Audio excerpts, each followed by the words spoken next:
Mon téléphone sonne, un texto de Megan, ma colocataire d'université d'il y a 8 ans. Nous ne nous sommes pas parlé depuis des mois, mais son message arrête mon cœur en plein battement. Olivia, je viens de voir ta page de charité pour ta fille handicapée. Je n'en avais aucune idée. Pourquoi ne m'as-tu jamais dit que tu avais un enfant? Ma tasse de café s'écrase sur le sol de la cuisine. Du liquide brun éclabousse mes chevilles nues, mais je ressens à peine la chaleur. Mes doigts tremblent si violemment que je peux à peine tenir mon téléphone, encore moins taper une réponse cohérente. Fille handicapée? Je n'ai pas d'enfant. Je n'ai jamais eu d'enfant. Je m'affale sur une chaise de cuisine, les poumons se resserrant comme si du béton durcissait autour de ma poitrine. 3 profondes inspirations me fournissent à peine assez d'oxygène pour me concentrer sur le lien que Megan a inclus dans son texto de suivi. La page se charge. Ma photo de profil me sourit, le portrait professionnel que j'utilise sur LinkedIn, pris au printemps dernier, mais le texte à côté me décrit comme Olivia Hill, fière maman de Sophia, 6 ans, née avec une maladie rare de la colonne vertébrale nécessitant une intervention médicale intensive. Des points noirs dansent dans ma vision alors que je fais défiler des mises à jour détaillées sur des opérations chirurgicales, des séances de kinésithérapie et des collectes de fonds pour du matériel médical, tout cela pour un enfant qui n'existe pas. Puis je le vois. Les informations de dons. Le numéro de compte bancaire. C'est le même que ma mère a ouvert quand j'étais au lycée, le fonds d'urgence familial qu'elle et ma sœur, Rebecca, utilisent encore. Le compte sur lequel je dépose de l'argent tous les mois depuis des années, croyant que j'aidais pour des crises légitimes. Le mois dernier, j'ai envoyé $350 pour le traitement de canal d'urgence de Rebecca. Avant cela, $600 pour la réparation de la transmission de la voiture de maman. Ça ne peut pas être vrai, je murmure à mon appartement vide, mais les preuves remplissent mon écran, indéniables et accablantes. Depuis combien de temps cela dure-t-il? Qui croit que j'ai abandonné un enfant handicapé? Combien de personnes ont-elles trompé en utilisant mon identité? Un souvenir d'enfance refait surface sans prévenir. J'ai 7 ans, assise à côté de maman sur notre canapé délavé pendant qu'elle tient ma petite main dans la sienne. La famille protège toujours la famille, dit-elle, sa voix chaude de conviction. Peu importe ce qui arrive dans la vie, Livy, nous sommes solidaires. Le souvenir entre en collision avec la réalité sur mon écran, des articles de blog détaillés sur les progrès de la thérapie de ma fille, accompagnés d'appels déchirants à un soutien financier. Des articles datant de près de 2 ans. Je cours aux toilettes, y arrivant à peine avant que mon petit déjeuner ne remonte. Après m'être rincé la bouche, je fixe mon reflet, peau pâle, pupilles dilatées, une femme au bord de l'effondrement. Pas aujourd'hui. Pas encore. Avec des doigts tremblants, je rappelle Megan. J'ai besoin de comprendre tout ce que tu sais à ce sujet, dis-je, ma voix à peine un murmure. Quand as-tu trouvé cette page? As-tu fait un don? Quelqu'un d'autre t'en a-t-il parlé?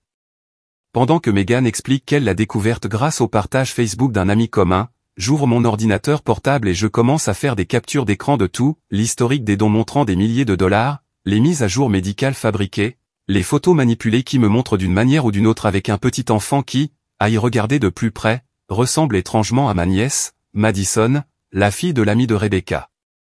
Les larmes brouillent ma vision, mais je me force à documenter méthodiquement. Nom de fichier. Date. URL. Tout. Olivia, dit fermement Megan après que je lui ai expliqué la situation, c'est de l'usurpation d'identité. Ce sont des crimes fédéraux. Tu dois te protéger d'abord. Mais c'est ma famille, je proteste faiblement, tout en continuant à archiver les preuves. La famille ne vole pas votre identité pour escroquer les gens, rétorque Megan. Tu as besoin d'un avocat, et peut-être de la police. Mon téléphone s'allume avec un appel entrant. Le visage souriant de maman apparaît à l'écran, le même appel de contrôle hebdomadaire qu'elle passe tous les mardis. Le moment semble soudainement sinistre plutôt que routinier. Pour la première fois de ma vie d'adulte, je laisse son appel aller sur la messagerie vocale. Le petit acte de rébellion envoie une décharge dans mon système. Il ne s'agit plus seulement d'argent. Ma réputation, mes relations, mon identité entière ont été utilisées comme une arme contre moi. Par les personnes qui auraient dû me protéger le plus. Plus tard cet après-midi-là au travail, je fixe mon écran d'ordinateur d'un air absent dans la salle de pause quand Jessica de la comptabilité s'installe sur la chaise en face de moi. On dirait que tu as vu un fantôme, dit-elle en remontant ses lunettes élégantes sur son nez. Tout va bien? J'ai parlé régulièrement avec Jessica pendant 3 ans, mais nous n'avons jamais dépassé les conversations de travail agréables. Quelque chose dans son regard direct me fait hésiter, puis céder au besoin de partager ce fardeau. Je viens de découvrir que quelqu'un a créé une collecte de fonds caritative en utilisant mon identité, dis-je en tournant mon téléphone vers elle, prétendant que j'ai un enfant handicapé qui a besoin de traitements médicaux coûteux. Les yeux de Jessica s'écarquillent alors qu'elle fait défiler la page. C'est élaboré. Qui ferait une chose pareille? Ma mère et ma sœur, je murmure, les mots me brûlant la gorge. Ce sont leurs coordonnées bancaires. Je n'ai pas d'enfant. C'est l'œuvre de ma mère. Au lieu de la sympathie gênée à laquelle je m'attends, l'expression de Jessica passe à une concentration analytique. Nous devons archiver ça avant qu'il ne réalise que tu sais, dit-elle en sortant son propre téléphone. J'ai travaillé dans la cybersécurité avant de passer à la comptabilité. Je peux t'aider à tout capturer correctement pour que cela ne puisse pas être contesté plus tard. Ma poitrine se resserre à nouveau, mais différemment la pression d'un soutien inattendu plutôt qu'une trahison écrasante. Tu me crois? Comme ça?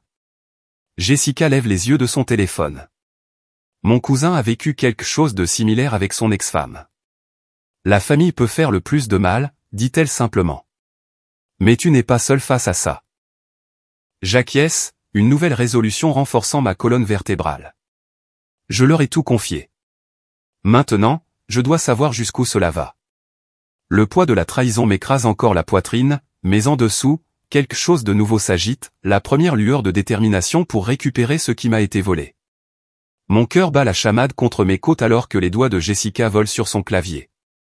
Nous avons réquisitionné la salle de conférence du coin au travail, disant à tout le monde que nous travaillons sur un projet de conformité spéciale. D'une certaine manière, c'est le cas. Regarde ça, dit Jessica en tournant son ordinateur portable vers moi. J'ai trouvé des versions archivées de la page de charité remontant à près de 2 ans. Je m'agrippe au bord de la table de conférence, me stabilisant alors que je fixe l'écran. La première version de la page montre ma photo de LinkedIn à côté d'une image granuleuse d'un nouveau-né dans une couveuse. La légende dit, Olivia et Sophia, premier jour de notre voyage ensemble. Ce n'est pas ma voix se brise. Je n'ai même jamais été dans une nurserie d'hôpital. Jessica hoche la tête d'un air sombre. Elle mène cette escroquerie depuis au moins 23 mois. Et ça ne fait qu'empirer. Elle clique sur une série de pages archivées montrant des campagnes de financement de plus en plus élaborées, opérations d'urgence, fauteuils roulants spéciaux, séances de thérapie intensive. Chaque mise à jour inclut une terminologie médicale suffisamment spécifique pour paraître légitime mais assez vague pour éviter toute vérification. Ce sont de faux dossiers médicaux, Jessica désigne des documents portant des en-têtes d'hôpitaux. Les signatures des médecins semblent authentiques, mais les dates correspondent parfaitement au moment où j'ai envoyé de l'argent personnel à ma famille. Le 12 mai de l'année dernière, je murmure. Rebecca a appelé, disant que maman avait besoin de soins dentaires d'urgence. J'ai envoyé $680 cet après-midi-là. Jessica clique sur la mise à jour correspondante de la charité. Consultation neurologique d'urgence de Sophia, $750 nécessaires pour demain. Mon estomac se noue alors que nous découvrons d'autres photos, des images de moi avec un petit enfant que je reconnais comme étant Madison, la fille de l'ami de ma sœur. Dans un composite particulièrement convaincant, elles m'ont placé numériquement à côté d'un lit d'hôpital, ou une petite file d'or, entourée d'équipements médicaux. Le montant total frauduleux, dit Jessica en sortant une feuille de calcul qu'elle a compilée, dépasse $43 000 provenant de plus de 200 donateurs différents. $43 000. 200 personnes. 2 ans de mensonges élaborés. J'ai besoin d'air, je marmonne en repoussant la table. Je me tiens à la fenêtre, pressant mon front contre le verre froid, essayant de traiter l'énormité de ce que ma famille a fait. Quelle sorte de mère vole l'identité de sa fille pour créer une fausse petite fille, je demande à la ligne d'horizon de Seattle qui s'étend devant moi. Jessica reste silencieuse, me laissant de l'espace alors que les pièces de mon passé se réarrangent en un nouveau schéma terrifiant. Chaque urgence prend soudainement tout son sens, les frais de scolarité de Rebecca qui n'ont jamais abouti à un diplôme, les factures médicales de maman qui ne semblaient jamais améliorer son état, les réparations de voitures, l'entretien de la maison, les coupures d'électricité, un flux constant de crises nécessitant une intervention financière immédiate. Je pense à la formulation prudente de maman lors de chaque demande. Nous n'aimons pas demander, mais nous n'avons nulle part où nous tourner. Les subtiles culpabilisations. L'obligation implicite. Les textos de soutien de Rebecca me reviennent en mémoire. Maman est si fière de toi, mais elle ne le demanderait jamais elle-même. Tu sais comment elle est. Elle ne me voyait pas comme une famille, dis-je en me retournant vers Jessica. Elle me voyait comme leur banque personnelle. La prise de conscience durcit quelque chose en moi. Le choc initial et la trahison se cristallisent en quelque chose de plus froid et de plus concentré. J'ai des choix qu'elle ne s'attendait jamais à ce que je fasse, dis-je en retournant à la table avec une nouvelle résolution. Jessica sourit, reconnaissant le changement. J'ai un ami qui pourrait nous aider à comprendre à quoi nous avons affaire. C'est un avocat spécialisé dans les cas d'usurpation d'identité. 2 jours plus tard, je suis assise dans le bureau du centre-ville de Martin Cooper, entouré des preuves que nous avons compilées. Son expression devient de plus en plus sombre à mesure qu'il examine les documents. Votre mère a environ 26 000 $ de dettes de jeu, dit Martin en levant les yeux des archives publiques qu'il a consultées. La plupart accumulées au cours des 3 dernières années. L'information me frappe comme un coup physique. Maman? Le jeu? Elle critiquait toujours les joueurs de loterie comme des gens qui jettent l'argent par les fenêtres. Et Rebecca est menacée d'expulsion, poursuit-il, plus environ 18 000 $ de dettes de carte de crédit et ce qui semble être plusieurs prêts sur salaire. Je presse mes mains à plat contre mes cuisses pour les empêcher de trembler. Comment avez-vous trouvé tout ça? Les archives publiques, explique Martin. Les dépôts de plainte, les privilèges immobiliers, les avis juridiques. Une fois que vous savez où chercher, le désespoir financier devient évident. Il sort un autre dossier. J'ai aussi trouvé des preuves qu'elles ont tenté des combines similaires en utilisant l'identité de votre cousin Thomas l'année dernière, mais il s'en est rendu compte rapidement et a menacé de poursuites judiciaires. Thomas ne m'en a jamais parlé. Une autre trahison à traiter plus tard. Il y a plus, dit Martin avec prudence. Le petit ami de votre mère depuis 3 ans l'a quitté il y a 6 mois. Selon l'ordonnance restrictive qu'il a déposée, il a découvert des tromperies financières qui l'ont fait craindre pour sa sécurité. La chronologie correspond parfaitement à l'apparition de la page de charité. Elles ont perdu presque toutes leurs sources de revenus légitimes, conclut Martin. L'emploi administratif à temps partiel de votre mère à l'hôpital est tout ce qui les maintient à flot, plus ce qu'elle vous extorque et ses campagnes frauduleuses. Il se penche en avant, les yeux sérieux. Olivia, elles sont assez désespérées pour risquer des accusations fédérales. C'est à quel point leur situation financière est mauvaise. J'acquiesce lentement, traitant tout. Que faisons-nous ensuite? Vous avez des options, dit Martin. Mais d'abord, impliquons à nouveau votre amie Jessica. Son expertise technique combinée à ma formation juridique nous donne une solide position de départ. Ce soir-là, mon appartement s'est transformé en un centre de commandement improvisé. Jessica arrive avec son ordinateur portable et plusieurs disques durs externes. Je peux suivre tout ce qu'elles ont fait en ligne, explique-t-elle en installant son équipement sur ma table de cuisine. Chaque publication, chaque don, chaque mise à jour nous documenterons tout. Martin étale des papiers juridiques sur ma table basse. C'est de la fraude électronique, de l'usurpation d'identité et de multiples violations fédérales. Les preuves sont accablantes. Nous passons des heures à tout organiser en une chronologie complète. Des photos, des captures d'écran, des relevés bancaires et des documents publics couvrent mes murs comme un tableau d'enquête criminelle d'une série télévisée. Nous avons besoin de rôles, suggère Jessica. Martin s'occupe du juridique, je m'occupe de la technique, Olivia coordonne le renseignement. Je me tiens devant le tableau de preuves, étudiant les fragments de ma relation familiale brisée. L'organisation méthodique procure un étrange réconfort, convertissant la dévastation émotionnelle en renseignements exploitables. Nous documentons tout avant de faire quoi que ce soit, dis-je fermement. Le tremblement a quitté ma voix. Pas de confrontations émotionnelles. Pas d'avertissement. Nous rassemblons chaque élément de preuve jusqu'à ce que le cas soit indéniable. Alors que Martin et Jessica hochent la tête en signe d'accord, je réalise que j'ai franchi un seuil. La fille qui aurait tout pardonné pour maintenir la paix familiale a été remplacée par une femme qui valorise la vérité plus que les mensonges confortables. Ce n'est pas une question de vengeance, me dis-je en épinglant un autre document médical frauduleux sur mon mur. C'est une question de justice pour moi-même et pour 200 étrangers qui ont ouvert leur cœur et leur portefeuille pour aider un enfant qui n'existe pas. Mes doigts planent au-dessus du clavier, tremblant légèrement alors que je fixe le formulaire de don. Le nom de Margaret Wilson semble étranger alors que je le tape dans le champ du donateur. Jessica se penche par-dessus mon épaule, sa présence stable me rassurant alors que nous exécutons notre plan. Rappelle-toi, nous documentons un schéma, dit-elle, la voix basse et rassurante. Chaque détail compte. J'acquiesce, prenant une profonde inspiration alors que je transfère $500 à la page de charité frauduleuse de ma mère.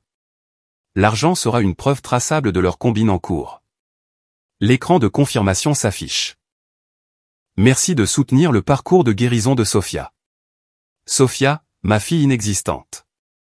Regarde ça, Jessica pointe l'écran de son ordinateur portable 2 jours plus tard. Nous sommes blottis dans un coin de mon salon, qui s'est transformé en un centre de preuves avec des dossiers à code couleur et des chronologies affichées sur les murs.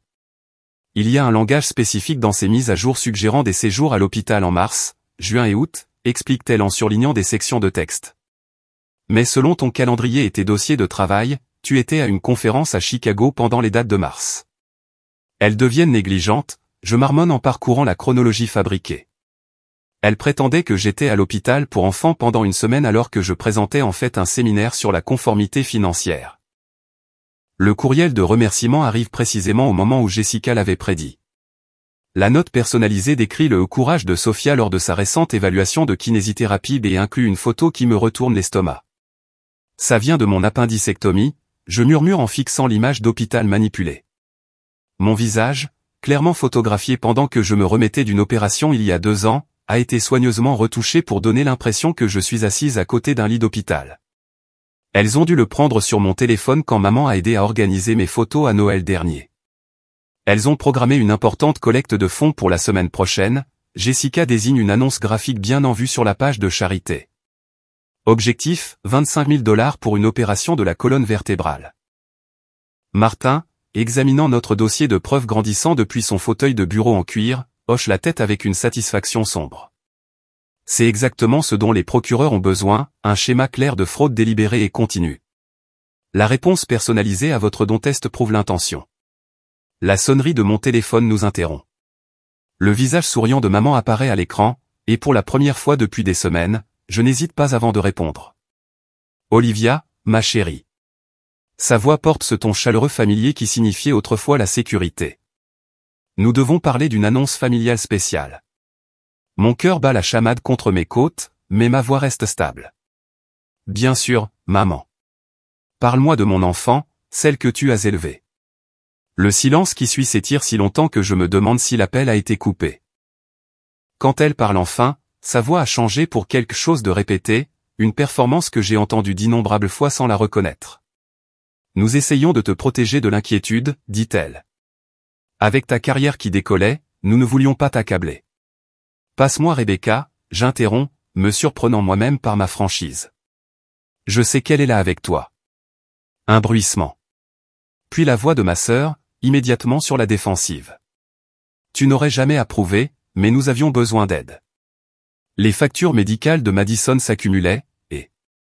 Madison n'est pas mon enfant, dis-je, chaque mot précis et mesuré. C'est la fille de ton ami. Vous avez utilisé mon identité pour commettre une fraude. Ce n'était pas comme ça, insiste Rebecca. Nous essayons juste de... J'ai tout documenté, je coupe, ma voix étonnamment calme malgré la colère en fusion qui coule dans mes veines. Chaque page de collecte de fonds. Chaque photo manipulée. Chaque dollar collecté. Vous avez 24 heures pour retirer la page et rembourser tous les dons. Olivia, la voix de ma mère vacille, un tremblement que je n'avais jamais entendu auparavant. Tu ne comprends pas ce que tu fais à cette famille. Le mot famille enflamme quelque chose en moi. La famille ne vole pas les identités, maman. La famille ne ment pas pendant des années. Vous avez fait votre choix.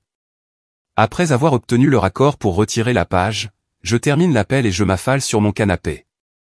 Martin et Jessica échangent des regards, reconnaissant silencieusement le moment. Vous leur avez donné une chance d'atténuer les dommages, confirme Martin en fermant son bloc-notes. C'était juridiquement solide et moralement généreux, compte tenu des circonstances. Jessica tape rapidement sur son ordinateur portable. J'ai archivé la version finale de la page de charité. Elles ne peuvent pas effacer les preuves. Je fixe mes mains, stable maintenant malgré tout. Je n'ai jamais parlé à ma mère de cette façon de ma vie. Plus tard dans la soirée, nous sommes tous les trois assis autour d'une table au O'Malley's Pub, un dîner de célébration impromptu qui semble à la fois prématuré et nécessaire. Le poids sur ma poitrine s'est légèrement allégé, assez pour me permettre de manger quelque chose pour la première fois depuis des jours. À la fixation des limites, Jessica lève son verre de bière ambrée. Aux conséquences, ajoute Martin en trinquant son verre d'eau contre les nôtres. Mon téléphone sonne avec une notification de courriel. Un donateur nommé Laurence Greenberg demande pourquoi la page de charité a soudainement disparu alors que son groupe d'église avait prévu de contribuer à l'opération de Sophia. Je lis à voix haute, mon soulagement momentané s'évaporant. Monsieur Greenberg dit qu'il est confus parce qu'ils ont déjà fait un don via GiveUp le mois dernier. Et son ami a fait un don via KertChain. Plusieurs plateformes, murmure Jessica, les implications immédiatement claires. Elle mène cette opération sur plusieurs fronts. J'ai posé ma fourchette, l'appétit coupé. La victoire que je m'étais permise de ressentir s'effrite alors que je fais défiler mon téléphone, à la recherche de ces autres plateformes. Retirer une seule page n'allait jamais suffire, je réalise en croisant le regard stable de Martin de l'autre côté de la table. Il faut arrêter ça complètement, pas juste une page à la fois. Martin acquiesce, sortant déjà son téléphone pour prendre des notes. Nous avons besoin d'une stratégie complète. C'est plus gros que ce que nous pensions initialement. Jessica me serre l'épaule. On va s'en sortir, Olivia. Une étape à la fois. Je regarde ces deux personnes qui sont devenues ma bouée de sauvetage, une collègue et le frère avocat d'un ami qui se battent maintenant à mes côtés contre ma propre famille. L'ironie ne m'échappe pas, une étape à la fois, je répète en attrapant mon verre d'eau. Le verre est frais et solide dans ma main, quelque chose de réel à quoi s'accrocher alors que tout le reste dans ma vie semble être construit sur des mensonges. 2 jours plus tard, après avoir rassemblé plus de preuves, le cabinet d'avocats de Martin se transforme en notre salle de crise.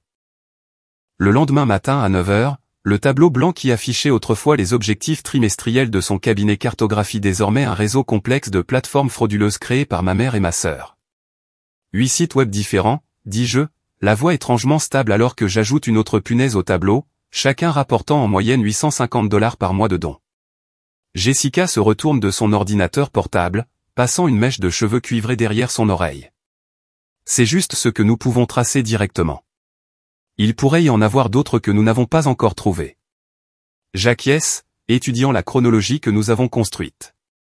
2 ans de tromperie méthodique se déroulent devant moi au marqueur effaçable à sec, avec un code couleur par plateforme, montant du don et allégations médicales spécifiques. L'ampleur serait impressionnante si elle n'était pas si dévastatrice. Vous gérez ça remarquablement bien, dit Martin. Sa cravate est desserrée au col, ses manches retroussées jusqu'au coude. Il me passe une autre pile d'impressions, chaque page représentant une autre personne qui croyait aider mon enfant inexistant. Je ne peux pas les considérer comme une famille pendant ce processus, je réponds en organisant les papiers par date. Si je le fais, je vais craquer, et nous devons être minutieux. Les mots sonnent cliniques, détachés. Ils doivent l'être. Chaque fois que l'émotion menace de faire surface, je la redirigerai vers une documentation méticuleuse, en classant les preuves par type, date, gravité. Le centre de plainte pour la criminalité sur Internet du FBI devra être impliqué, dit Martin en tapotant son stylo contre le bloc-notes où il a rédigé notre stratégie. Cela dépasse les frontières des États, implique la fraude électronique, l'usurpation d'identité, une juridiction fédérale. Jessica lève les yeux de son écran. J'ai installé le logiciel de surveillance sur toutes les plateformes caritatives. Nous saurons immédiatement si elles font des changements. Je regarde ses doigts voler sur le clavier, cataloguant les informations des donateurs dans une base de données qu'elle a créée pendant la nuit. Nom, montant, date, plateforme, allégations spécifiques référencées. Chaque entrée représente quelqu'un manipulé par mon propre sang. Nous devons comprendre toute leur opération, dis-je en reculant pour examiner notre travail. La transformation est tangible, de la femme qui s'est effondrée dans sa cuisine il y a 3 jours à quelqu'un capable de démanteler l'entreprise criminelle de sa mère. Les heures s'estompent alors que nous construisons notre dossier. Jessica documente les activités en ligne de Diana et Rebecca par le biais des réseaux sociaux publics. Martin prépare un dossier préliminaire pour les enquêteurs fédéraux, soulignant les schémas qui établissent une intention claire. La chronologie est notre preuve la plus solide, dit-il en montrant où les demandes financières personnelles coïncident parfaitement avec les pics de collecte de fonds publics. votre sœur a demandé 600 $ pour des soins dentaires d'urgence la même semaine où elles ont lancé une campagne de 5000 $ pour une chirurgie dentaire pour votre supposée fille. J'ai terminé ma déclaration personnelle, 23 pages détaillant des années de manipulation financière. Les mots coulent avec une facilité surprenante, comme s'ils attendaient la permission d'exister. Jessica pousse un petit cri de triomphe. Le service de lutte contre la fraude du processeur de paiement coopère. Il conserve tous les enregistrements de transactions. Nous travaillons sans confrontation, sachant que Diana et Rebecca croient avoir résolu le problème en supprimant une seule page. Leur ignorance devient notre avantage. Vous montez ce dossier comme si vous l'aviez déjà fait, observe Martin lors d'une brève pause déjeuner. Je suis formé à la conformité, lui rappelle-je. Je n'aurais jamais pensé utiliser ces compétences contre ma propre mère. L'après-midi s'étire jusqu'au soir lorsque le téléphone de Jessica sonne avec une alerte. Son expression change. Elles deviennent nerveuses. Rebecca vient de chercher comment supprimer complètement l'historique de collecte de fonds depuis son adresse IP personnelle. Bien, dit Martin. Laissez-les s'inquiéter. La porte du bureau s'ouvre de manière inattendue à 17h30. Je me retourne pour trouver ma mère debout sur le seuil, ses boucles d'oreilles en perles captant la lumière fluorescente. Olivia, dit-elle, sa voix douce d'une sollicitude étudiée. Nous devons parler en famille. Le moment est délibéré, me surprenant dans un lieu public où je dois garder mon sang-froid alors que les preuves sont vulnérables à la maison. Martin se déplace subtilement, bloquant sa vue du tableau blanc. Ce n'est pas le bon moment, maman. Ma voix reste stable malgré mon cœur qui bat la chamade. Les yeux de Diana se remplissent de larmes sur commande. Plusieurs collègues de Martin nous jettent un coup d'œil, la sympathie se formant déjà sur leur visage pour la femme âgée en détresse. Ta sœur pourrait tout perdre si tu continues avec ce malentendu, dit-elle, la voix se brisant parfaitement.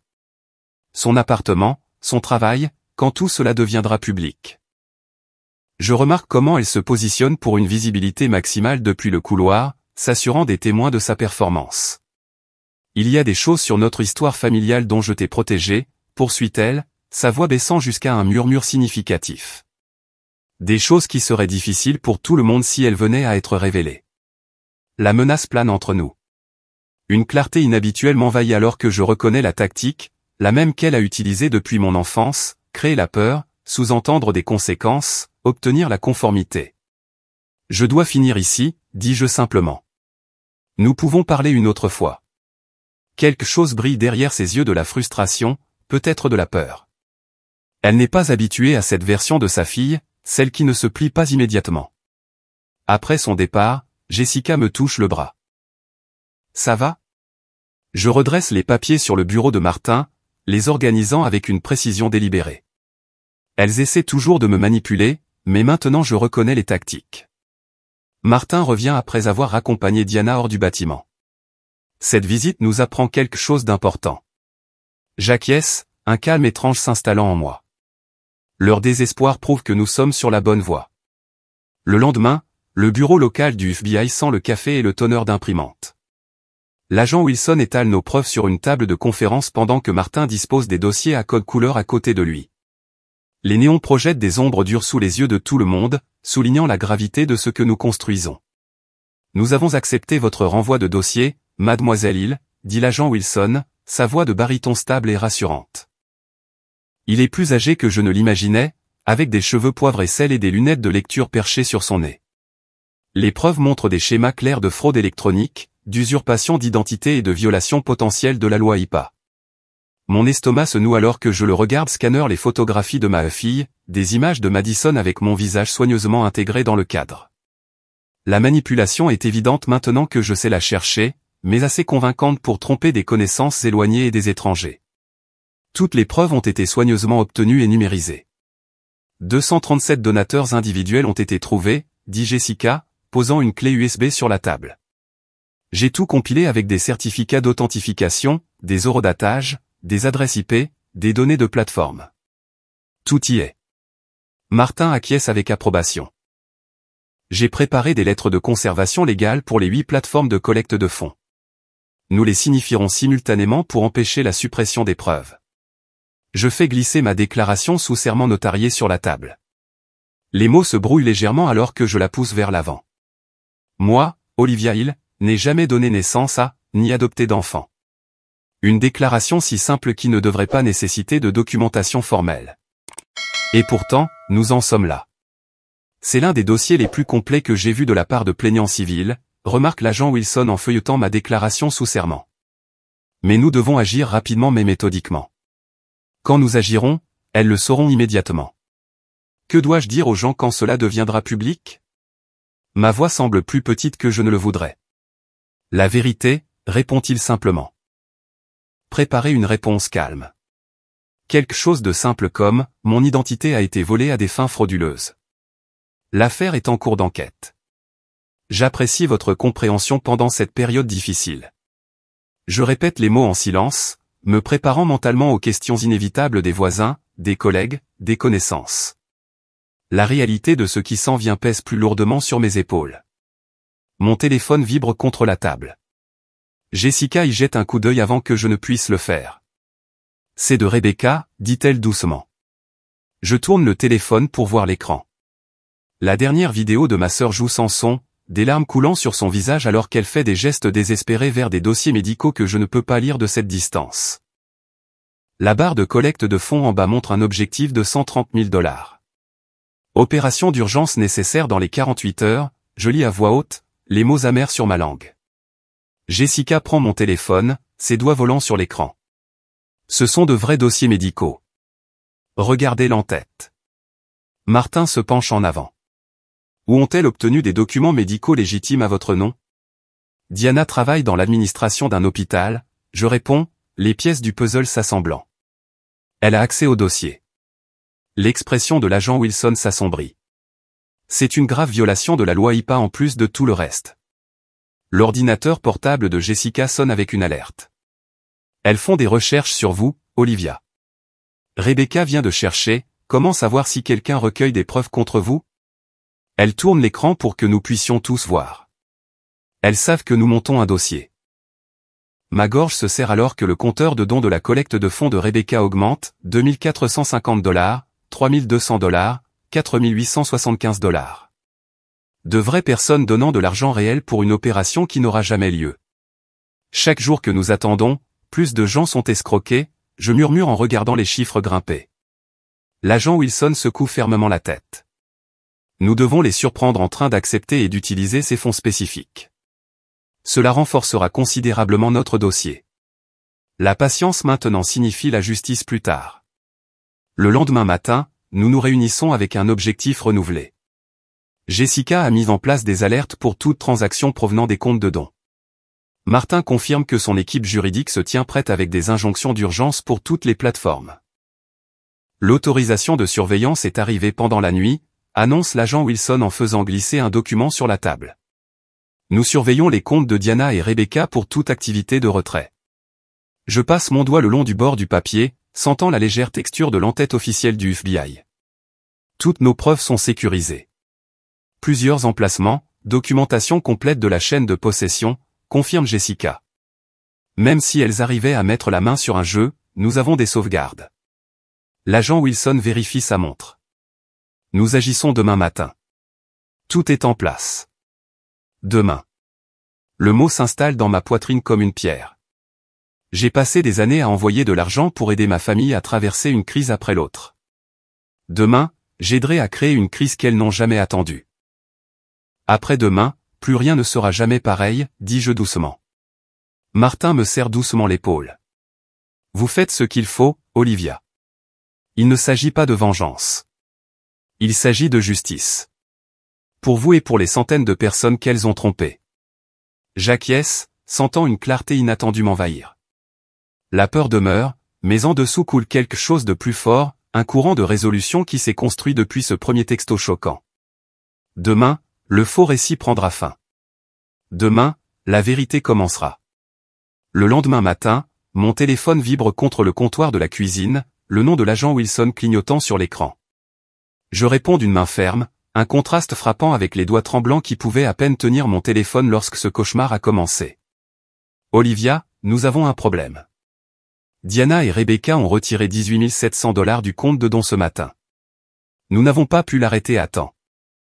Le calme soigneusement entretenu que j'ai maintenu ces dernières semaines menace de se fissurer. Comment est-ce possible? Je pensais que nous avions une surveillance en place. Elles ont agi plus vite que prévu, ont utilisé une clause de retrait d'urgence dans l'accord de compte. Sa voix se tend de frustration professionnelle. Mais cela nous donne quelque chose de concret, des relevés de virements bancaires, prouvant qu'elles ont accédé à des fonds obtenus frauduleusement. Je m'affale sur une chaise de cuisine, la même dans laquelle je me suis effondré lorsque j'ai découvert leur trahison. Quelle est notre prochaine étape? Avant que Wilson ne puisse répondre, mon ordinateur portable sonne avec une alerte que Jessica a programmée pour une nouvelle activité sur les plateformes de collecte de fonds. Mon cœur s'emballe alors que j'ouvre la notification. Le visage en larmes de Rebecca remplit l'écran, sa voix tremblant alors qu'elle parle directement à la caméra. Nous avons besoin de votre aide plus que jamais. Notre fille, la mère de Sophia, ma sœur, traverse une grave crise de santé mentale. Elle nie l'existence de son propre enfant. La bile me monte à la gorge alors que la vidéo se poursuit, montrant un document sur du papier à en-tête d'hôpital, une évaluation psychologique avec mon nom en haut, me diagnostiquant un trouble délirant avec des caractéristiques paranoïaques. Elle intensifie, je murmure, plus pour moi que pour Wilson. Elle passe à un tout autre niveau. Restez en ligne, dit Wilson. Je consulte Martin. Pendant que nous attendons, je fais défiler les commentaires sous la vidéo. Des dizaines de sympathisants ont offert des prières, exprimant leur indignation face à la mère instable qui abandonnerait son enfant. Une église locale a organisé une veillée de prière pour demain soir. Martin se joint à l'appel, la voix tendue par une colère contenue. Je viens de voir la nouvelle collecte de fonds, protection juridique contre une mère instable. Elle sollicite des fonds spécifiquement pour vous combattre maintenant. Diana a appelé votre employeur ce matin, ajoute Wilson. Elle a prétendu que vous aviez une crise psychotique. Mon estomac se glace. Mon travail? Votre service des ressources humaines l'a renvoyé au service juridique, intervient Martin. Je leur ai déjà parlé. Ils sont au courant de l'enquête. Je ferme les yeux, imaginant les membres de la communauté à la veillée de prière, imaginant les chuchotements. Pauvre petite Sophia. Comment une mère pourrait-elle nier son propre enfant? Elle m'a appelé directement après, poursuit Wilson. Elle a dit, et je cite, « Si vous poursuivez cela, tout le monde croira que vous avez abandonné votre enfant malade. » Mes doigts se crispent en point. Cette cruauté calculée ne devrait plus me surprendre. Pourtant, d'une manière ou d'une autre, elle le fait encore. Elles sont désespérées, dit Martin. C'est bon pour notre dossier, même si c'est terrible en ce moment. Je fixe la performance de Rebecca sur mon écran, le mélange parfait de détresse et de détermination. Ma sœur, l'actrice que je ne lui connaissais pas, nous devons agir maintenant, dis-je, surprise par la fermeté de ma voix. Avant qu'elle ne détruise ce qui reste de ma réputation. Wilson n'hésite pas, j'accélère les mandats d'arrêt sur la base des preuves de virement bancaire. Nous en avons assez. Plus tard dans la matinée, ils sont venus à mon appartement. Mon salon s'est transformé en salle de crise au cours des derniers jours. Des tableaux de preuves tapissent les murs. Des chronologies s'étendent sur ma table de salle à manger. Dans le coin, l'ordinateur portable de Jessica ronronne alors qu'elle compile le dossier de preuves techniques finales. J'ai soumis les injonctions d'urgence à toutes les plateformes, rapporte Martin, des papiers bruissants en arrière-plan. Nous devrions les mettre hors ligne d'ici quelques heures. Jessica lève les yeux de son ordinateur. J'ai préparé le dossier technique complet pour les médias, tout authentifié et vérifié. Elles ne pourront pas contester un seul octet. Je fais glisser une épaisse enveloppe sur la table vers Wilson, mes dossiers médicaux notariés, prouvant définitivement que je n'ai jamais accouché, jamais subi aucune procédure même de loin liée à la grossesse ou à l'accouchement. La machine coordonnée que nous avons construite se met en marche. Il y a 3 mois, j'étais une femme paralysée par la loyauté familiale. Maintenant, j'orchestre une réponse qui semble presque militaire dans sa précision. Diana a accédé à ses dossiers médicaux par le biais de son travail à l'hôpital, confirme Jessica, en désignant des preuves sur son écran. Les ressources humaines viennent de confirmer l'accès non autorisé. Mon téléphone s'allume avec une notification du processeur de paiement. Fonds gelés, je rapporte à la pièce. 41 235 $ sécurisés. Le silence soudain est lourd de signification. Pour la première fois, je réalise à quel point j'ai complètement changé. La femme qui envoyait autrefois de l'argent sans poser de questions chaque fois que sa famille appelait démantèle maintenant méthodiquement leur système de fraude malgré le coût personnel. Les procureurs fédéraux ont accepté le dossier, annonce Wilson, terminant un appel. Des mandats sont émis pour fraude électronique, usurpation d'identité et falsification de dossiers médicaux. L'ordinateur portable de Jessica sonne à plusieurs reprises. Rebecca essaie de supprimer des comptes, dit-elle, les doigts volants sur le clavier. Trop tard. Tout est archivé. Mon téléphone sonne, le visage souriant de Diana apparaissant à l'écran pour la première fois depuis des semaines. Je réponds sur haut-parleur. Livy, sa voix se brise avec une précision théâtrale. Tu détruis cette famille. S'il te plaît, arrête ça avant qu'il ne soit trop tard. Il était trop tard au moment où vous avez volé mon identité, ai-je répondu, surprise par le calme de ma voix. Il était trop tard la première fois que vous avez menti aux gens en utilisant mon nom. Nous sommes une famille, murmure-t-elle. Qu'est-il advenu de la famille protège la famille? La question qui m'aurait dévasté il y a des mois renforce maintenant ma résolution. C'est exactement ce que je fais. Me protéger de vous. Je termine l'appel alors que Wilson reçoit un texto. Channel 4 News enquête. Ils ont reçu notre dossier de preuve. Il n'y a plus moyen d'arrêter ça maintenant, dit Wilson en rassemblant ses papiers. Le raid est prévu pour 7 heures demain matin. Après le départ de tout le monde, je suis assise seule dans mon appartement, entourée des preuves de la trahison. Sur ma table basse se trouve un album photo que je n'ai pas ouvert depuis des années.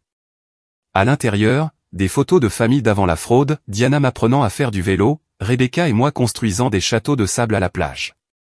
Un léger coup à la porte annonce le retour de Jessica. J'ai pensé que tu voudrais de la compagnie ce soir, dit-elle en brandissant un sac de plats à emporter. Demain, tout change. Nous mangeons dans un silence confortable jusqu'à ce que Martin appelle avec les dernières instructions. Rappelez-vous, dit-il doucement, vous n'avez pas causé cela. Vous ne faites que l'arrêter. Je regarde par la fenêtre le ciel qui s'assombrit, la tension montant comme une tempête qui se prépare. Demain, le monde connaîtra la vérité. Demain, la justice remplacera la loyauté aveugle. Demain, je récupérerai mon nom. Mais ce soir, je suis assise dans l'œil du cyclone, étonnamment calme en attendant l'aube inévitable. Le lendemain, des agents fédéraux envahissent la maison de style artisanal de Diana à 6h13. Je regarde depuis la berline banalisée de l'agent Wilson, l'estomac noué d'anticipation. La lumière du soleil matinal scintille sur les badges alors que les officiers se positionnent à chaque sortie. Vous n'êtes pas obligé d'assister à ça, dit l'agent Wilson, la voix douce mais ferme. Nous pouvons attendre au bureau local. Je dois le voir, je réponds, la voix plus stable que prévu. Après tout ce qu'elles ont fait, je dois savoir que c'est réel. Le raid se déroule avec une précision militaire. Diana sort dans sa robe de chambre à fleurs, sa confusion se transformant en indignation alors qu'un agent lui lit ses droits. Quand les menottes se referment sur ses poignets, quelque chose se brise en moi, un barrage retenant des mois de trahison et de rage. C'est une erreur, crie Diana, sa voix portant dans le quartier. Plusieurs voisins regardent par les fenêtres et les porches. Ma fille est confuse. Olivia ne comprend pas ce qu'elle fait. Même maintenant, elle joue la comédie, créant un récit où je suis la méchante. Mes doigts s'enfoncent si fort dans mes paumes qu'ils laissent des empreintes en demi-lune. La radio de l'agent Wilson crépite. Deuxième emplacement sécurisé.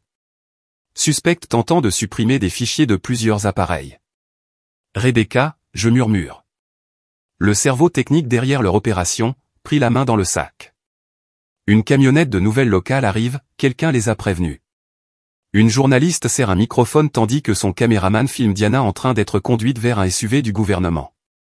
S'il vous plaît, sanglote Diana vers la caméra, son visage un chef-d'œuvre d'angoisse maternelle. C'est tout un malentendu. J'essayais seulement d'aider ma petite fille. Ma pauvre Olivia a une autre crise. Ma gorge se serre. Même en garde à vue, elle manipule, semant le doute sur ma santé mentale. La façade stratégique que j'ai maintenue pendant des mois menace de s'effondrer. Elle est douée, observe l'agent Wilson. Elle fait ça depuis longtemps, n'est-ce pas? Toute ma vie, les mots sortent comme du gravier. Plus tard dans la matinée, je suis assise dans une salle de conférence au bureau local du FBI, regardant l'audience initiale via une liaison vidéo sécurisée.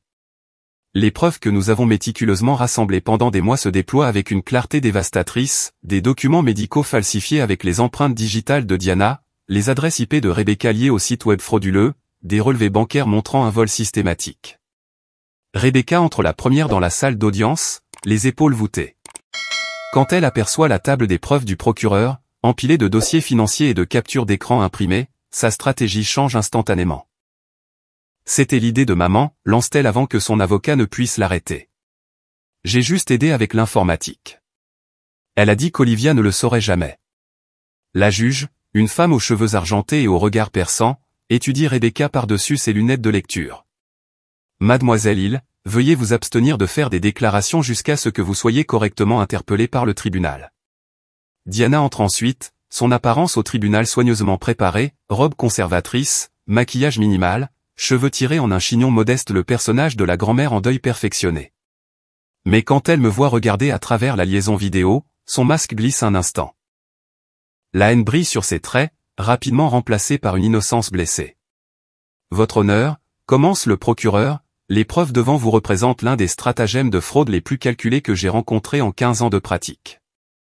Ces accusés ont exploité l'identité d'un membre de leur famille pour créer une fiction élaborée sur un enfant handicapé qui n'existe pas. La juge examine le résumé des preuves, son expression devenant de plus en plus sévère.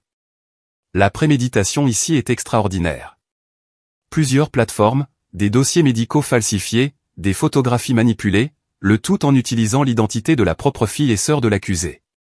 Lorsque l'audience se termine, la juge refuse la libération sous caution pour Diana et Rebecca, invoquant le risque de fuite et les preuves de tentatives actives de destruction de dossiers. Alors que les gardes se préparent à les escorter, Diana se tourne vers la caméra qu'elle croit que je suis derrière. « Comment as-tu pu faire ça à ta propre mère » lance-t-elle, la voix se brisant parfaitement sur le dernier mot. Un mois de réponses répétées m'abandonne. Mais alors que je croise son regard à travers le moniteur, quelque chose change en moi, comme des plaques tectoniques trouvant un nouvel alignement. Je me pose la même question à ton sujet depuis des mois, je réponds, sachant qu'elle peut m'entendre grâce à l'audio de la salle d'audience. L'équilibre des pouvoirs entre nous s'inverse complètement à ce moment-là. Pour la première fois de ma vie, ce n'est pas moi qui porte la honte.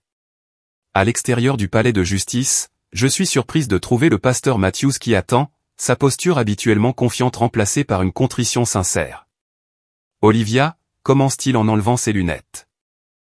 La veillée de prière que nous avons organisée. J'aurais dû vérifier l'histoire avant de prendre parti. Beaucoup d'entre nous vous doivent des excuses. D'autres membres de la communauté s'approchent tout au long de la journée, le caissier de la banque qui a traité les dons, un enseignant qui a organisé une collecte de fonds scolaires, le propriétaire du café qui a affiché des bocaux de collecte. Chaque interaction renforce ce que l'agent Wilson m'a dit plus tôt, sans votre documentation méthodique, cela aurait été impossible à prouver. 3 jours plus tard, Rebecca accepte un accord de plaidoyer en échange de son témoignage contre Diana. Sa confession formelle confirme chaque élément de notre dossier, de la création initiale de la fausse page de charité à l'escalade méthodique des demandes médicales. La couverture médiatique locale change radicalement. Les titres passent de un conflit familial tourne au juridique à un réseau de fraude sophistiqué à exploiter la compassion de la communauté. L'hôpital de Diana met fin à son emploi après avoir confirmé qu'elle a accédé à des dossiers confidentiels pour créer les documents médicaux frauduleux. Le tribunal gèle tous les avoirs personnels liés au stratagème. Mon avocat, Martin, me guide à travers le processus de recouvrement financier tandis que Jessica continue d'aider à restaurer mon identité numérique, en supprimant les traces de l'histoire frauduleuse des résultats de recherche et des plateformes sociales. Le juge veut votre déclaration sur les conséquences du crime pour la victime demain, me rappelle Martin en quittant le palais de justice. Prenez votre temps. C'est votre occasion d'être entendu. Cette nuit-là, je suis assise à ma table de cuisine, au même endroit où j'ai découvert la fraude pour la première fois, et j'écris du plus profond de moi-même. Pas sur l'argent, mais sur quelque chose de bien plus précieux. Quand je me tiens devant le juge le lendemain matin, Diana et Rebecca assises à la table de la défense, ma voix porte clairement dans la salle d'audience. Elles n'ont pas seulement volé de l'argent, dis-je, le papier avec ma déclaration préparée intacte dans mes mains. Elles ont volé la confiance. Elles ont utilisé comme une arme la relation la plus fondamentale de l'expérience humaine, la famille, et l'ont transformée en un outil d'exploitation. Elles m'ont appris que les personnes qui devraient le plus vous protéger pourraient en fait être celles qui vous causent le plus de mal. La juge hoche la tête, son attention sans faille. Mais elles m'ont aussi appris quelque chose qu'elles n'avaient jamais prévu, je continue. Que la famille n'est pas déterminée par le sang ou l'histoire partagée. Elle est bâtie sur l'honnêteté, le respect et le soutien mutuel. J'ai trouvé cette famille chez les personnes qui m'ont aidé à arrêter cette fraude, chez ma collègue qui est restée éveillée des nuits à préserver des preuves, chez mon ami qui a navigué le système juridique avec moi, chez l'agent Wilson qui m'a cru quand je pouvais à peine me croire moi-même. Diana fixe la table, refusant de croiser mon regard. Une semaine plus tard, nous nous réunissons pour le prononcer de la peine finale. La salle d'audience est pleine de victimes, de membres de la communauté et de médias. Les preuves sont si accablantes que Diana et Rebecca ont toutes deux plaidé coupables pour éviter un procès. Le tribunal a déterminé que les accusés ont escroqué 237 personnes d'un montant total de 168 732 $ sur une période de 3 ans, annonce la juge. Diana il est condamné à 5 ans de prison fédérale. Rebecca il est condamné à 3 ans. La restitution intégrale à toutes les victimes identifiées est ordonnée, ainsi que les frais de justice engagés par Olivia Hill. La juge ajoute des ordonnances restrictives permanentes empêchant l'une ou l'autre de me contacter directement ou indirectement à leur libération. L'agent Wilson s'approche de moi par la suite. Nous utilisons votre cas comme un précédent pour les poursuites pour fraude à l'identité familiale, explique-t-il. Vous avez créé une feuille de route que d'autres pourront suivre. Tout au long de la journée, des victimes s'approchent pour me remercier, des couples de personnes âgées qui ont fait don de leur argent de la sécurité sociale, des parents qui ont contribué au fonds d'études de leurs enfants, des groupes communautaires qui ont organisé des collectes de fonds. Leur gratitude est inconfortable mais réparatrice. Martin me guide dans la création d'un fonds de restitution aux victimes à partir des avoirs saisis, tandis que Jessica continue de nettoyer les derniers vestiges numériques de l'histoire frauduleuse sur Internet. Alors que nous sortons du palais de justice, les journalistes se rassemblent sur les marches. La même caméra qui a capturé la performance de Diana est maintenant pointée sur moi. Le journaliste me demande ce que ça fait de voir la justice rendue. Je fais une pause, réfléchissant soigneusement à mes mots. La famille, c'est la vérité et la confiance, dis-je finalement. Quand celles-ci ont disparu, ce n'est plus que de l'ADN. Le poids qui a pesé sur ma poitrine pendant des mois commence enfin à se soulever alors que je descends les marches du palais de justice. Le soleil est plus chaud sur mon visage qu'il ne l'a été depuis très longtemps. Une semaine plus tard, la lumière du soleil matinal filtre par la fenêtre de ma cuisine, projetant une lueur dorée sur le journal posé sur mon comptoir. Mon propre visage me regarde depuis la section locale, sous le titre « Une fille dénonce un réseau de fraude familiale ». Le journaliste a capturé un moment de dignité tranquille plutôt que de triomphe, exactement ce que j'avais espéré. Ils ont fait du bon travail avec l'interview, dit Jessica en glissant sur un tabouret de bar avec sa tasse de café. Elle a séjourné de temps en temps depuis le prononcé de la peine, son amitié étant une force stabilisatrice que je ne m'attendais pas à trouver au lendemain de la trahison. L'agent Wilson a appelé ce matin, lui dis-je en pliant le journal. Diana et Rebecca sont arrivés dans leurs établissements respectifs hier des états différents, des niveaux de sécurité différents. Jessica acquiesce, comprenant la complexité sous mon ton neutre. Comment te sens-tu?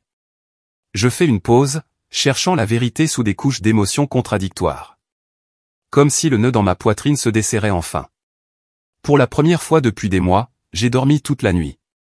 Mon téléphone sonne avec une notification de courriel, mon patron approuve un congé payé supplémentaire et couvre les séances de thérapie par le biais de notre programme d'aide aux employés.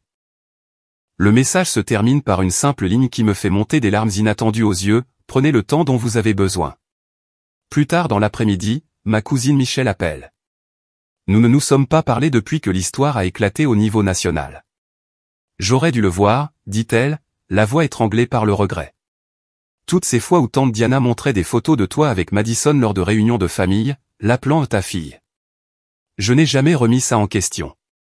D'autres membres de la famille me contactent tout au long de la semaine, certains s'excusant, d'autres défendant Diana malgré les preuves.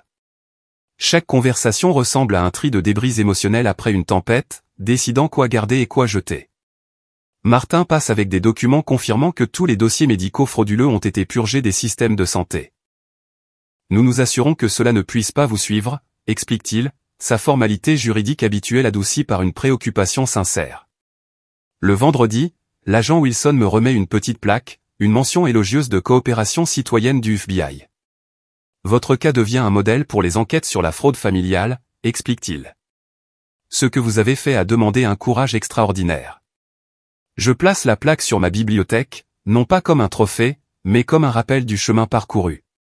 6 mois plus tard, je me tenais sur une estrade face à 200 professionnels de la conformité lors de la conférence sur la prévention de la fraude financière du Nord-Ouest. Mes mains ne tremblent plus lorsque je parle en public. Ma voix porte jusqu'au fond de la salle sans vaciller. La fraude familiale réussit parce que nous sommes conditionnés à protéger les personnes qui nous font du mal, j'explique en regardant les membres de l'auditoire dans les yeux. Nous confondons la loyauté avec l'amour et l'obligation avec le lien. Le contraste avec mon ancien moi est presque physique. La femme qui s'était effondrée dans sa cuisine, incapable de traiter la trahison, répond maintenant à des questions sur l'établissement de limites et la reconnaissance de la manipulation avec une autorité calme. Ma promotion à l'équipe de conformité s'est accompagnée à la fois d'une augmentation et d'un but. Mon nouvel appartement à Belton offre une vue imprenable sur Elliott Bay, un rappel quotidien de l'étendue après des années de construction. Une fois par mois, je fais du bénévolat à l'hôpital pour enfants, lisant des histoires aux enfants pendant leur traitement, aidant de vraies familles dans un besoin sincère. Comme je l'ai expliqué à Jessica lorsqu'elle m'a demandé pourquoi j'avais choisi ce service en particulier, j'ai appris que la famille se gagne, elle ne naît pas seulement. J'ai dit à ma thérapeute lors de notre bilan maintenant mensuel, les relations que j'ai bâties depuis le procès m'ont appris à quoi ressemble réellement un lien sain. Lorsque l'agent Wilson m'invite à consulter leur groupe de travail sur la prévention de la fraude, je reconnais cela comme la transformation finale, la douleur personnelle devenant un service public. À l'occasion du premier anniversaire du texto de Meghan qui a tout déclenché, j'ai reçu une lettre d'Hélène Peterson de Portland. Son père âgé avait été systématiquement escroqué par son neveu, utilisant des tactiques similaires à celles employées par Diana. Nous nous sommes rencontrés dans un café tranquille le week-end suivant. Ses mains se tordent nerveusement autour de sa tasse de café, me rappelant moi-même 12 mois plus tôt. Je ne sais pas par où commencer, avoue-t-elle, la voix brisée. Les preuves sont accablantes, mais c'est de la famille. Je couvre sa main de la mienne, stable et sûre. Commençons par protéger votre père, dis-je en ouvrant mon ordinateur portable pour lui montrer les ressources et les stratégies de soutien que j'ai compilées. Le contraste entre ma panique d'il y a un an et mes conseils calmes maintenant me donne l'impression de regarder deux femmes différentes. 2 jours plus tard, une lettre arrive du centre correctionnel fédéral où est détenue Diana. Son écriture, autrefois si familière sur les cartes d'anniversaire et les autorisations, ressemble maintenant à celle d'une étrangère. « J'espère qu'un jour tu pourras trouver dans ton cœur de me pardonner », écrit-elle. Ma réponse est brève mais honnête, le pardon n'exige pas la réconciliation. Je vous souhaite de guérir, mais notre relation nécessite des limites, pas de l'amertume. Avec le soutien de l'agent Wilson, j'ai créé l'initiative d'éducation sur la fraude familiale. 3 banques locales adoptent des procédures de vérification basées directement sur mon étude de cas. L'été, nous avons aidé 3 familles à identifier et à arrêter des stratagèmes frauduleux avant que des dommages financiers importants ne se produisent. Lors de la cérémonie de la victime à l'avocat organisée par le bureau du procureur général de l'État, j'ai accepté un prix de service communautaire avec une gratitude sincère plutôt qu'avec de l'embarras. La famille que nous choisissons par amour et honnêteté est plus forte que la famille qui nous est donnée par hasard, je dis à l'auditoire. La confiance doit se mériter, pas s'exiger, et la vérité, même lorsqu'elle est douloureuse, construit des fondations plus solides que ne le pourraient jamais les mensonges confortables. Plus tard dans la soirée, seul dans mon appartement, j'ai étudié une vieille photo de famille que je gardais dans le tiroir de mon bureau. Diana, Rebecca et moi lors d'un pique-nique au bord d'un lac il y a 15 ans, toutes souriant à l'appareil photo tandis que des tensions inexprimées tourbillonnaient sous la surface.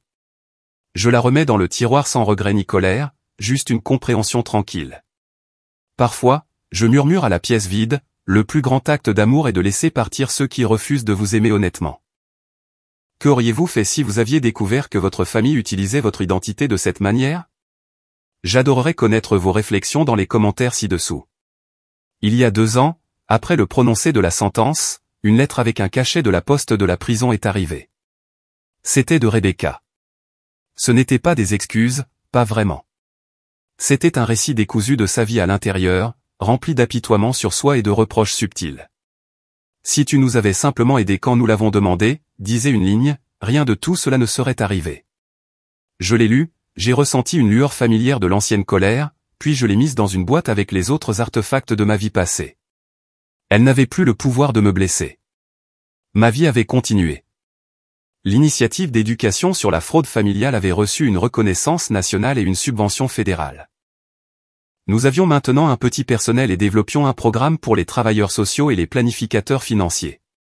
Jessica était ma directrice des opérations, son approche directe et sans fioritures complétant parfaitement ma vision. Martin siégeait à notre conseil d'administration, une source constante de conseils avisés. Et il y avait Ben. Un architecte gentil que j'avais rencontré par l'intermédiaire de la galerie d'Elisa, qui connaissait toute mon histoire et ne la voyait pas comme un fardeau, mais comme un témoignage de ma force. Il aimait ma famille choisie, n'était pas intimidé par mon succès, et sa présence était un havre de paix dans ma vie. Nous parlions d'un avenir, un avenir construit sur les fondations d'honnêteté et de confiance que je savais maintenant mériter. Le jour où Diana a été libérée sur parole, j'ai ressenti un frisson de l'ancienne anxiété. Ben m'a tenu la main. C'est toi qui décides des conditions, m'a-t-il rappelé. C'est toi qui contrôle. Elle a essayé d'appeler, mais je n'ai pas répondu. Une semaine plus tard, un message est arrivé par l'intermédiaire de tante Michel. Diana voulait me voir. Elle était une femme changée. J'ai accepté de la rencontrer, mais à mes conditions. Un café public, avec Jessica assise à une table voisine. Diana avait l'air plus petite, les années et la peine de prison l'ayant dépouillée de son vernis poli. Elle a d'abord essayé les vieilles tactiques, les larmes, les appels à la famille, les discours sur le pardon. Je ne te pardonne pas, maman, ai-je dit, la voix calme mais ferme. Le pardon est quelque chose sur lequel je travaille pour moi-même, pour laisser aller la colère. Mais ça ne veut pas dire que j'oublie. Ça ne veut pas dire que je te fais confiance. Mais je suis ta mère, a-t-elle murmuré, un dernier jeu désespéré. C'est vrai, ai-je convenu. Et je suis ta fille. Celle dont tu as volé l'identité. Celle que tu as essayé de convaincre le monde qu'elle était malade mentale. C'est notre vérité maintenant. Une relation n'est pas possible, mais j'espère que tu trouveras un moyen de vivre une vie honnête. Je me suis levé et je suis parti, la laissant assise seule avec son café. Il n'y avait pas de triomphe, seulement une tristesse calme et profonde pour ce qui aurait pu être. Mais en sortant sous le soleil de Seattle et en voyant Jessica attendre avec un sourire rassurant, j'ai su que je marchais vers ma vraie famille. L'histoire ne s'est pas terminée par une réunion spectaculaire ou une réconciliation à la Hollywood. Elle s'est terminée tranquillement, dans les moments de tous les jours, dans les rires partagés avec des amis devenus une famille, dans le travail significatif d'aider les autres, dans la maison paisible que j'avais construite avec Ben. Elle s'est terminée avec la certitude que j'avais pris la plus laide des trahisons et que je l'avais transformée en une vie de but, de force et d'amour authentique. Et c'était la seule victoire qui ait jamais vraiment compté.